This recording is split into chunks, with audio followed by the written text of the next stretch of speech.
Welcome to Sports on the Go, episode 3. I'm your host, George Kane, and today we have Romeo Sassolini joining us from Kuala Lumpur, Malaysia. How are you doing, Romeo?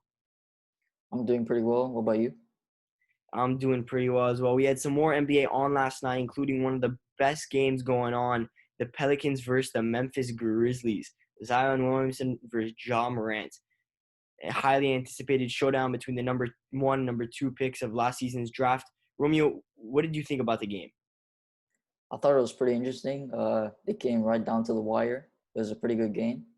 But I was also kind of shocked that the Pelicans actually played Zion on in the fourth quarter because normally they take him off because of his. So I thought it was pretty interesting. Yeah, a lot of people have been upset with how many minutes Zion's been playing, especially because they're trying to be cautious with him. They don't want him to get injured. So Zion's been playing less minutes than he usually would. And they interviewed Zion and they were asking him how he felt about the whole situation. And he was like, "Yeah, I mean, I'm not getting the same burst of energy like I used to playing full games." So that's something to watch. The interesting thing with the Grizzlies is now they're 0-3 in the bubble, and they're really trying to fight to keep that 8 spot from the Blazers, the Spurs, and the Pelicans. And right now they're 0-3, and they really need to get a win because they're falling behind. So Romeo, if any team is gonna take over the 8 seed from the Grizzlies, which team is most likely to do that? Um, I don't really think a team is going to surpass the Grizzlies. I think the Okay. Grizzlies are going to maintain the eighth seed. But if there is one team, probably the Blazers. But they aren't really winning games. Like just a few days ago, they just lost the game in the bubble. So Yeah, no, I think a lot of people are thinking the Blazers can take that 8 spot because of the experience they have with Lillard and McCollum in the backcourt, Nurkic, Collins, Carmelo. So they have a lot of talent, and I think next season's their year. But this season they might not even make the 8 spot. But that was an interesting game, and the other interesting game last night was the Sixers versus the Spurs. The Spurs playing a phenomenal game versus the Philadelphia 76ers, and they're really fighting for their spot in the West. And it came down to the wire with the eventual game winner of Shake Milton, who had only shot one shot previous to in the other game, and he didn't even score a point. So it was a good bounce back game for Shake Milton, and the Spurs took a hard loss because they really needed that win. What do you think about the Spurs with Greg Popovich coaching and DeMar I DeRozan? mean, the Spurs are doing pretty good. I mean, they don't even have their best player playing. So LaMarcus Aldridge, he's not even on, and Yeah, they're actually doing pretty well. They lost by 2. They should have won that game against the Sixers, but it is what it is. DeMar DeRozan actually popped off 30 points. So I say the Spurs are actually playing pretty well, even without their best player. yeah, no, they are. They are playing really good basketball. And I think that has to do with their great coaching with Greg Popovich. Uh, Looking back now at Zion Williamson and John Morant, we all knew how John Morant was really talented since the beginning of the season till now, not being injured and playing really well for the Memphis Grizzlies, and that's basically one of the only reasons they're in the 8 spot. Him and Jaren Jackson complementing each other and making the playoffs right now. So with Zion only playing 19 games in the regular season and him averaging above 20 in those games, and the Pelicans being a much different and much better team with him on the floor, do you think there's an argument for Rookie of the Year, or do you think it's clearly going to be Ja, or you think it deserves to go to Zion? For me personally, I'd say Josh should have it. He's played more games, and he's doing phenomenal. He's averaging around 7 assists, 17 points.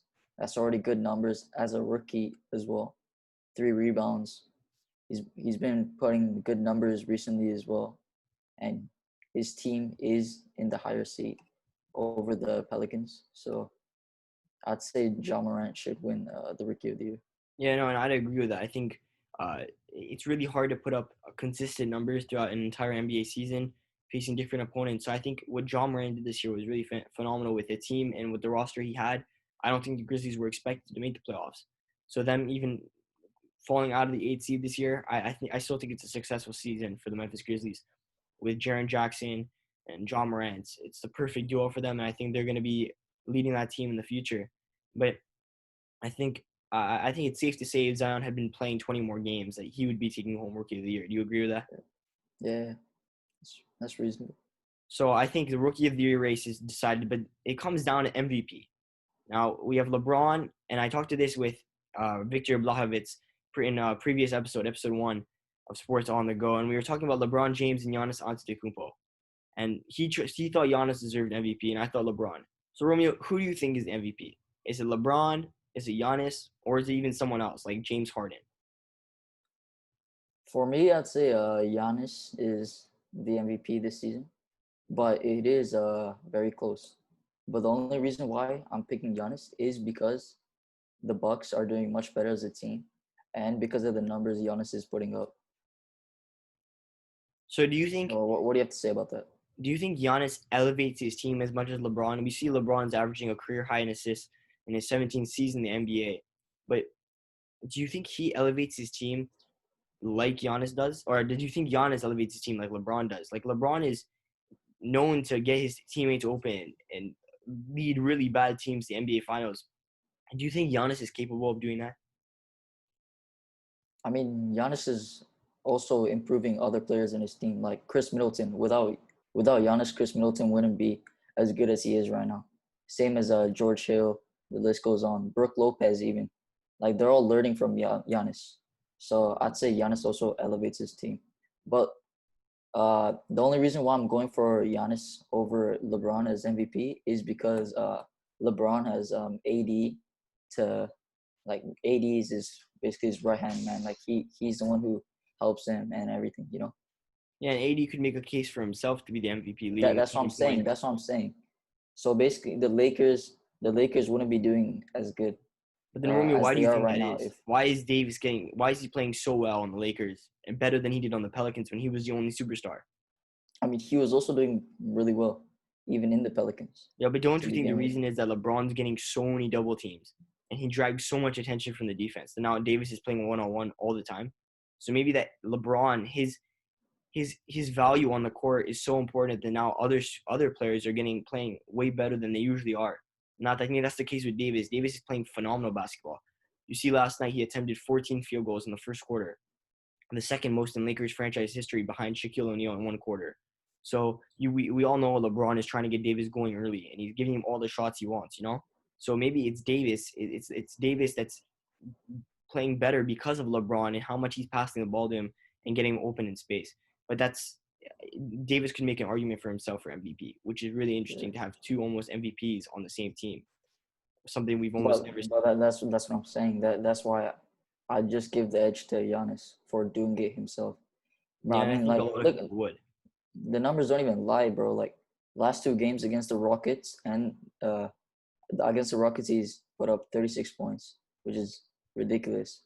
As LeBron has only put 22 against the Jazz.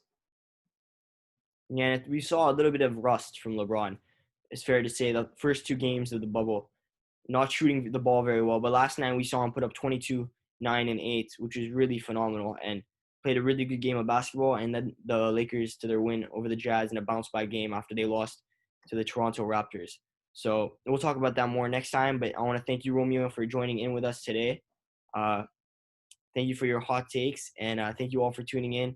I'll see you on episode 4 of Sports on the Go next time.